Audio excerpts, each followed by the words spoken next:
কে দেখেছে একজন মায়ের বুকের বন্ধনে লুকোনো ব্যথা? কেউ দেখেনি, শুধু দেখেছে একজন মা। কে দেখেছে যখন সন্তান হারা মা বুদ্ধের নির্দেশে এক মুঠো দানা শস্য না পেয়ে খালি হাতে ফিরেছে, কেঁদে কেঁদে শূন্যতায় চোখের জলে বুক ভিজিয়েছে? তখন কেউ দেখেনি, দেখেছে একজন মা।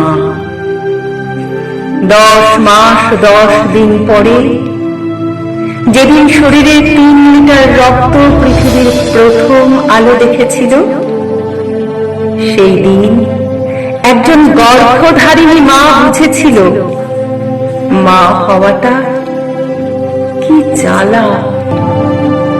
সেই দিন একজন গর্ভধারিণী মা বুঝেছিল মা হওয়া কি মুখের কথা। এই মুখের কথা কে বুঝেছে?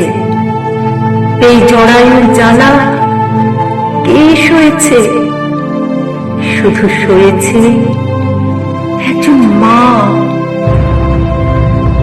যে মেয়েটা প্রথম পড়শির সন্তান কোলে নিয়ে মাতৃত্বের স্বাদ পেয়েছিল, যে মেয়েটা একদিন সকালে তাড়াতাড়ি উঠে ভাবত দুপুরে 3 ঘন্টা ঘুমিয়ে ঘুমের ঘাটতিটা মিটিয়ে নেবে, সেই মেয়েটা মা হওয়ার পরে দিনের পর দিন নির্ঘুমে রাত জেগেছে, প্রস্রাবে ভেজা কাপড় পাল্টিয়েছে। একজন পিতাকে জিজ্ঞাসা করুন তো, সেইভাবে কতদিন রাত জেগেছে? সে এইভাবে কতদিন সন্তানকে বুকে জড়িয়ে ঘুমিয়েছে? উত্তরে পাওয়া যাবে, আমার এখনো অফিসের অনেক কাজ বাকি, তুমি একটু ধরো। আসলে বুকের বন্ধনে যে মা, যে গর্ভধারিণী জননী, সেই বোঝে মা হওয়া কি মুখের কথা। সেই জানে জরায়ুর যন্ত্রণা।